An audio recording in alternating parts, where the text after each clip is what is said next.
Hallelujah,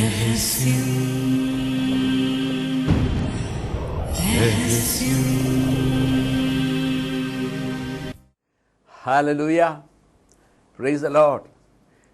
ഒരിക്കൽ കൂടി കർത്താവായ യേശുക്രിസ്തുവിൻ്റെ വലിയ നാമത്തിൽ നിങ്ങളെല്ലാം സന്തോഷപൂർവ്വം സ്വാഗതം ചെയ്യുന്നു.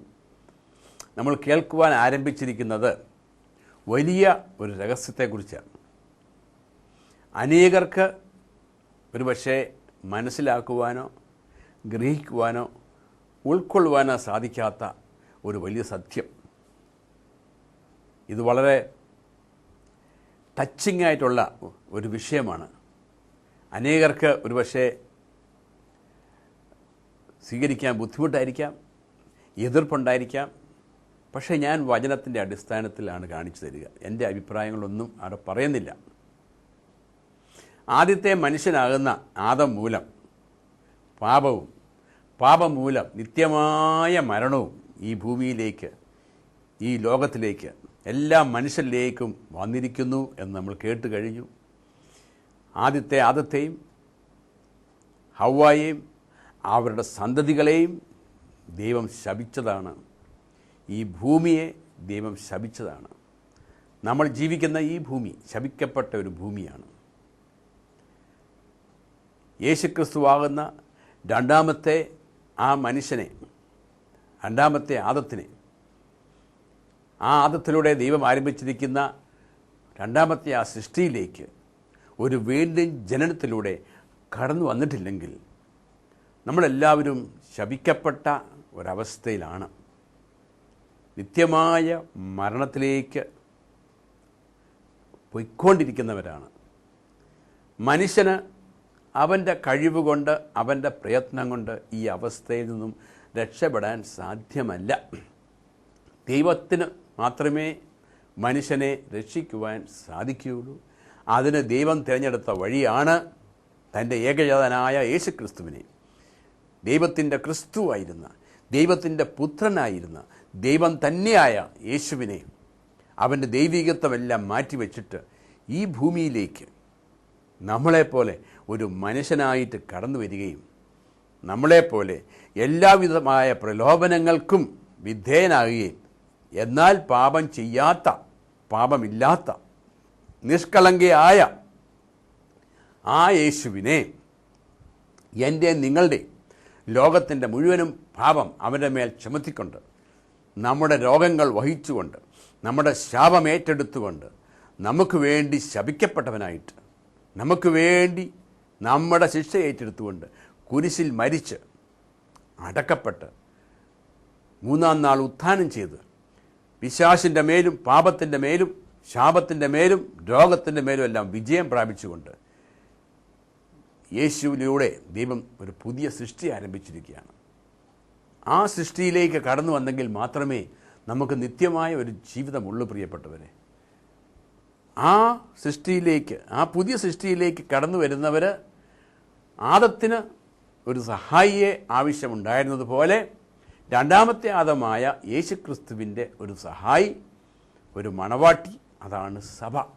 അതൊന്നേ ഉള്ളൂ. ദൈവത്തിൻ്റെ ദൃഷ്ടിയിൽ ഒരു സഭയേ ഉള്ളൂ, ഒരു മണവാട്ടിയേ ഉള്ളൂ. ഇന്ന് അനേകം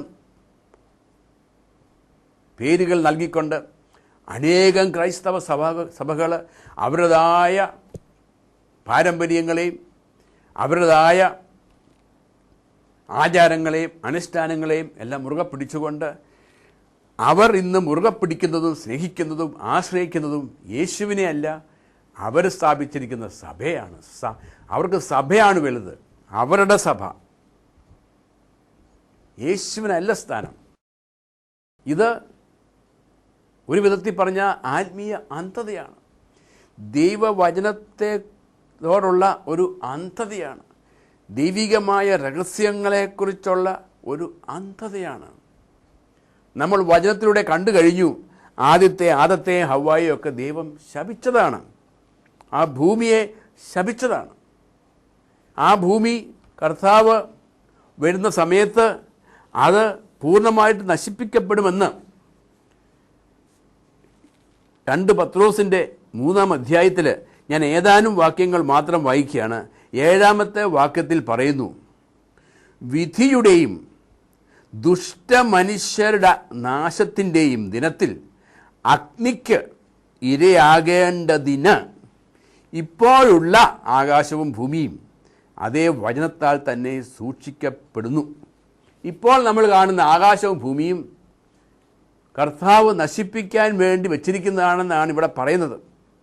10-ാമത്തെ വചനത്തിലേക്ക് വരുമ്പോൾ, കർത്താവിൻ്റെ ദിവസം കള്ളനെ പോലെ വരും.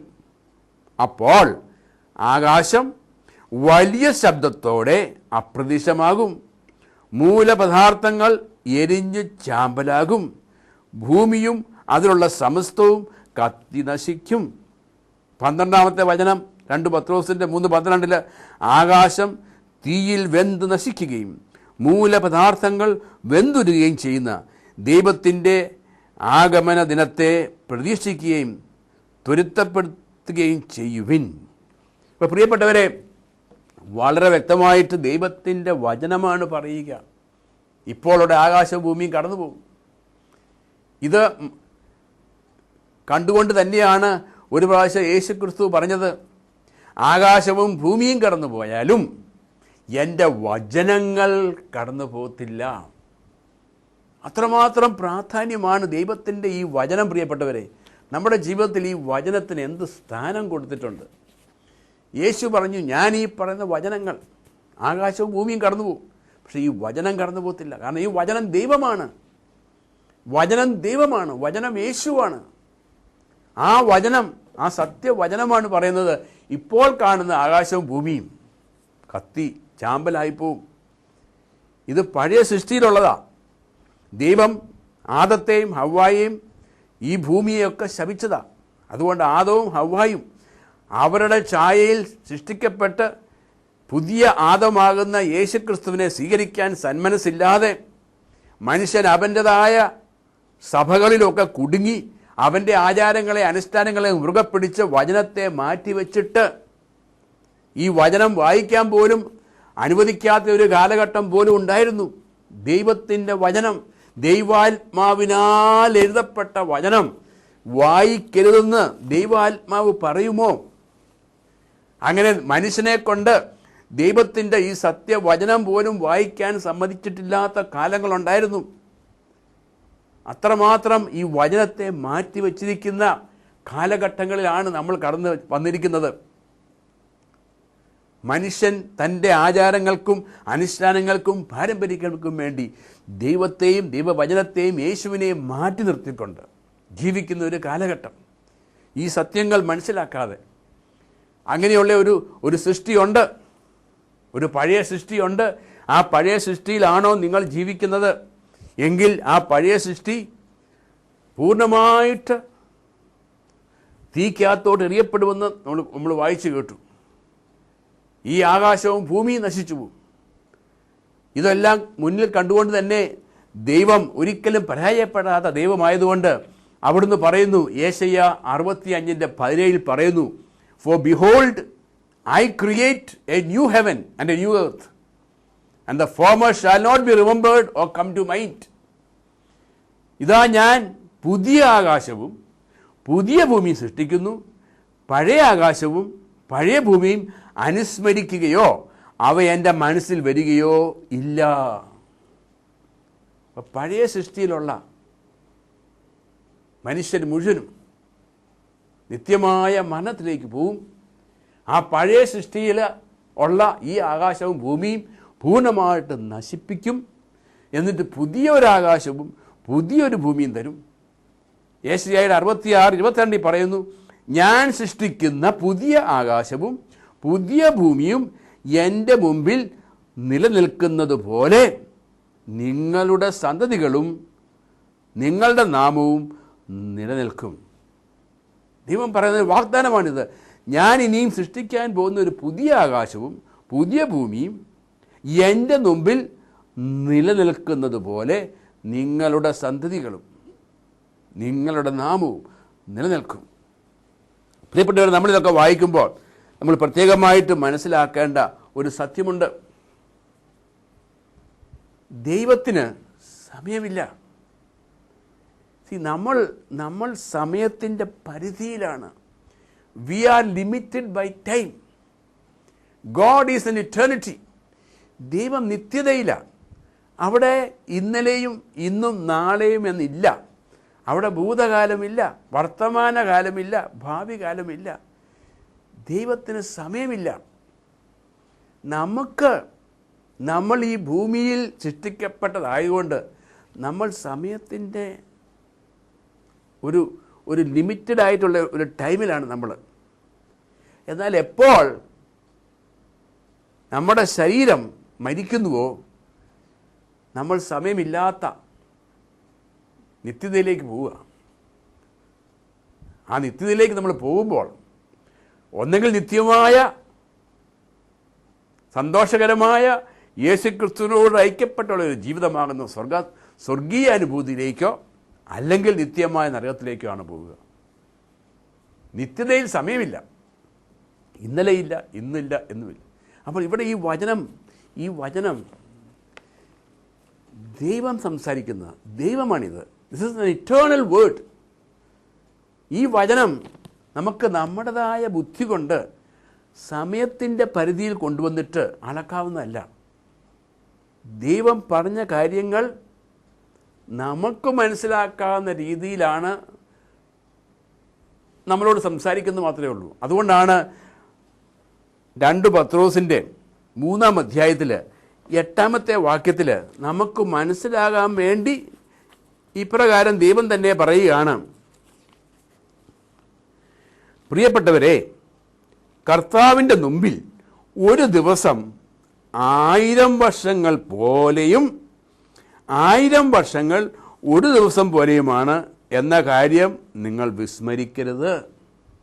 അത് തന്നെ സങ്കീർത്തനം 90-ന്റെ 4-ാമത്തെ വചനത്തിലും കൂടി ഒന്ന് കാണാം. 1000 വത്സരം അങ്ങയുടെ ദൃഷ്ടിയിൽ കഴിഞ്ഞുപോയ ഇന്നലെ പോലെയും രാത്രിയിലെ ഒരു യാമം പോലെയും മാത്രമാണ്. അപ്പോൾ ഇത് നമ്മൾ അളക്കുന്ന ഈ സമയം ദൈവം ആ സമയത്തിൻ്റെ പരിധിയിലല്ല. God is not limited by time. ഇതാണ് ഹെബ്രായർ 13-ന്റെ 8 പറയുന്നുണ്ട്. യേശുക്രിസ്തുവിനെ കുറിച്ച് പറയുന്നതും യേശുക്രിസ്തു ഇന്നലെയും ഇന്നും എന്നും ഒരാൾ തന്നെയാണ്. അവന് മാറ്റമില്ല. അവൻ എന്നും ഒരാളാണ്. Is not limited by time. അപ്പോൾ ആദ്യത്തെ മനുഷ്യനായ ആദവും ഹവ്വായും പാപം ചെയ്തപ്പോഴേ ദൈവം മറ്റൊരു മനുഷ്യനിലൂടെ ഒരു പുതിയ സൃഷ്ടി ആരംഭിച്ചു കഴിഞ്ഞു. ഞാനും നിങ്ങളും ആദ്യത്തെ സൃഷ്ടിയായ ശപിക്കപ്പെട്ട ആദത്തിൻ്റെ ഛായയിലും സാദൃശ്യത്തിലും സൃഷ്ടിക്കപ്പെട്ട് നമ്മൾ നിത്യമായ മരണത്തിലേക്ക് പോകുന്നവരാണ്. അപ്രകാരം തന്നെയാണ് നമ്മൾ ഈ ഭൂമിയിലേക്ക് ജനിച്ചു വീണതും. എന്നാൽ ഈ ഭൂമിയിൽ നമ്മൾ ജീവിക്കുന്ന ഈ സമയത്ത് നമുക്ക് ദൈവത്തിൻ്റെ കൃപയാൽ ഇന്ന് ജീവിച്ചിരിക്കുവാനും പ്രത്യേകിച്ച് ഇപ്പോൾ നിങ്ങൾ ഈ സത്യം കേൾക്കുവാൻ ദൈവം നിങ്ങളെ കൊണ്ട് ഈ TV ഓണാക്കിച്ച് ഇത് കേൾപ്പിക്കുന്നതും എല്ലാം ദൈവത്തിൻ്റെ വലിയ സ്നേഹമാണ്. പ്രിയപ്പെട്ടവരെ, ഞാൻ എൻ്റെ ജീവിതത്തിലേക്ക് നോക്കുമ്പം ഞാൻ എന്തുമാത്രം ഇതിനെയൊക്കെ വിമർശിച്ചും എന്തുമാത്രം പ്രാവശ്യം ഞാൻ തിരസ്കരിച്ചതുമാണ്. ദൈവത്തിൻ്റെ ആ സ്നേഹം എന്നെ തേടി വന്നു. ആ സ്നേഹമാണ് നിങ്ങളെയും തേടി വരുന്നത്. ദൈവത്തിന് പല പല പല മാർഗങ്ങളിലൂടെ നമ്മളെ അന്വേഷിച്ച് വരികയാണ്. എന്നാൽ നമുക്കുള്ള ആ സ്വതന്ത്ര മനസ്സ് ഉപയോഗിച്ച് നമുക്കത് തിരസ്കരിക്കാൻ പറ്റും. നമുക്ക് ദൈവത്തെ പഴിവെക്കാൻ പറ്റത്തില്ല. Maybe this is your chance no. നിങ്ങളിപ്പോൾ കേൾക്കുന്ന ഈ സമയത്ത് നിങ്ങളുടെ ഒരു ചാൻസാണ് ഇത് സ്വീകരിക്കുവാനോ ഇത് തള്ളിക്കളയുവാനോ. അതിന് നമുക്ക് ദൈവത്തെ പഴിവെക്കാൻ പറ്റത്തില്ല. നമ്മൾ ആരും നശിച്ചു പോകാതെ, നമ്മൾ ആരും നിത്യമായിട്ട് നരകത്തിലേക്ക് പോകാതിരിക്കാൻ വേണ്ടി ദൈവം അനാദിയിലെ ദൈവം ഒരുക്കി വച്ചിരിക്കുന്ന വലിയ രക്ഷയാണ്. അവൻ യേശുക്രിസ്തുവാകുന്ന 2-ാമത്തെ ആദത്തിലൂടെ ഒരു പുതിയ സൃഷ്ടി ആരംഭിച്ചു. ആ യേശുവിനെ നമ്മൾ പൂർണ്ണ ഹൃദയത്തോടും പൂർണ്ണ ആത്മാവോടും കൂടി സ്വീകരിച്ച് അവനെ മാത്രം നാഥനും കർത്താവും രക്ഷകനുമായിട്ട് സ്വീകരിച്ചുകൊണ്ട് അവനെ മാത്രം ആരാധിച്ച് അവൻ്റെ വചനത്താൽ മാത്രം ജീവിച്ചെങ്കിൽ നിങ്ങൾ പുതിയ സൃഷ്ടിയിലാണ്. നിങ്ങൾ സ്വർഗത്തിലേക്ക് തന്നെ യാത്ര ചെയ്യുന്നവരാണ്. നിങ്ങൾക്ക് വേണ്ടി കർത്താവ് ഒരു പുതിയ ആകാശവും പുതിയ ഭൂമിയും തുടങ്ങാൻ പോവുകയാണ്. ഇപ്പോൾ കാണുന്ന ഈ പഴയ ആകാശവും ഈ പഴയ ഭൂമിയും കത്തി നശിക്കും. ഈ വചനം ഞാൻ വിശ്വസിക്കുന്നു. ആ വചനം എനിക്ക് തരുന്ന ഏറ്റവും വലിയ ഉൾക്കാഴ്ചയും ഏറ്റവും വലിയ വാഗ്ദാനവും, സ്വർഗമെന്ന് പറയുന്നത് ഏതോ ഒരു സ്ഥലത്ത് പോയി നമ്മൾ കുത്തിയിരിക്കുന്നതല്ല.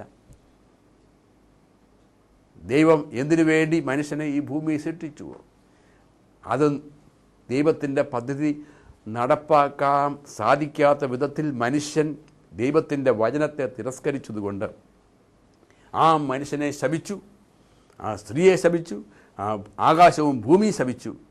അതിലാണ് നമ്മളിപ്പോൾ ജീവിക്കുന്നത്. എന്നാൽ യേശുക്രിസ്തുവാകുന്ന രണ്ടാമത്തെ ആദത്തിലേക്ക് എൻ്റെ പൂർണ്ണ മനസ്സോടും എൻ്റെ പൂർണ്ണ അറിവോടും പൂർണ്ണ സമ്മതത്തോടും കൂടി ഞാൻ കടന്നു വന്ന് അവൻ്റെ വചനത്തിൽ ജീവിക്കുകയാണെങ്കിൽ ഒരു പുതിയ ആകാശവും ഒരു പുതിയ ഭൂമിയും ഇവിടെ ഉണ്ടായിരിക്കും. അവിടെ ഞാൻ എൻ്റെ യേശുവിനോട് കൂടി ഞാൻ എന്നേക്കും നിത്യമായിട്ട് ഞാൻ വാഴും. അവിടെ ദുഃഖമില്ല, അവിടെ രോഗമില്ല, അവിടെ മരണമില്ല എന്ന് ഈ ദൈവത്തിൻ്റെ ഈ സത്യവചനം രേഖപ്പെടുത്തിയിരിക്കുന്നു. വെളിപാട് പുസ്തകത്തിൻ്റെ ഏറ്റവും അവസാന ഭാഗത്തേക്ക് ഞാൻ വരികയാണ്. വെളിപാട് പുസ്തകത്തിൻ്റെ 21-ാമത്തെ അധ്യായത്തിൽ 1 മുതലുള്ള വാക്യങ്ങൾ പറയുന്നു. ഒരു പുതിയ ആകാശവും പുതിയ ഭൂമിയും ഞാൻ കണ്ടു. ആദ്യത്തെ ആകാശവും ആദ്യത്തെ ഭൂമിയും കടന്നുപോയി, കടലും അപ്രത്യക്ഷമായി. ഇപ്പോൾ നമ്മൾ കണ്ടുകൊണ്ടിരിക്കുന്ന ഈ ആകാശവും ഈ ഭൂമിയും കടന്നുപോകും, കടലും അപ്രത്യക്ഷമാകും. വിശുദ്ധ നഗരമായ പുതിയ ജെറൂസലം ഭർത്താവിനായി അണിഞ്ഞൊരുങ്ങിയ മണവാട്ടിയെപ്പോലെ സ്വർഗത്തിൽ നിന്നും ദൈവസന്നിധിയിൽ നിന്നും ഇറങ്ങി വരുന്നത് ഞാൻ കണ്ടു. സിംഹാസനത്തിൽ നിന്നും വലിയൊരു സ്വരം ഞാൻ കേട്ടു. ഇതാ ദൈവത്തിൻ്റെ കൂടാരം മനുഷ്യരുടെ കൂടെ, അവിടുന്ന് അവരോടൊത്ത് വസിക്കും, അവർ അവിടുത്തെ ജനമായിരിക്കും, അവിടുന്ന് അവരോടുകൂടെ ആയിരിക്കുകയും ചെയ്യും. അവിടുന്ന് അവരുടെ മിഴികളിൽ നിന്നും കണ്ണുനീർ തുടച്ചു നീക്കും. ഇനി മരണമുണ്ടായിരിക്കയില്ല, ഇനിമേൽ ദുഃഖമോ മുറവിളിയോ വേദനയോ ഉണ്ടാകുകയില്ല, പഴയതെല്ലാം കടന്നുപോയി. സിംഹാസനത്തിൽ ഇരിക്കുന്നവൻ പറഞ്ഞു, ഇതാ സകലവും ഞാൻ നവീകരിക്കുന്നു. അവൻ വീണ്ടും പറഞ്ഞു, ഈ വചനങ്ങൾ വിശ്വാസയോഗ്യവും സത്യവുമാണ്. പിന്നെ അവൻ എന്നോട് പറഞ്ഞു, സംഭവിച്ചു കഴിഞ്ഞു. ഞാൻ അൽഫയും ഒമേഗയുമാണ്, ആദ്യവും അന്ത്യവുമാണ്. ദാഹിക്കുന്നവന് ജീവജലത്തിൻ്റെ ഉറവിൽ നിന്നും സൗജന്യമായി ഞാൻ കൊടുക്കും. വിജയം വരിക്കുന്നവന് ഇവയെല്ലാം അവകാശമായി ലഭിക്കും. ഞാൻ അവന് ദൈവവും അവൻ എനിക്ക് മകനുമായിരിക്കും.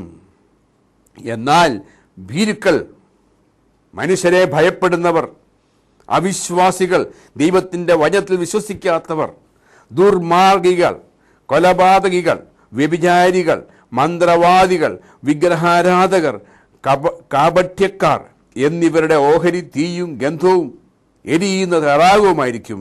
ഇതാണ് രണ്ടാമത്തെ മരണം. പ്രിയപ്പെട്ടവരെ, കർത്താവിൻ്റെ ഈ വചനം നിങ്ങളുടെ ജീവിതത്തിൽ വലിയൊരു മാറ്റം വരട്ടെ ഞാൻ പ്രാർത്ഥിക്കുകയാണ്. യേശു നാമത്തിൽ ഞാൻ പ്രാർത്ഥിക്കുന്നു. ആമേൻ.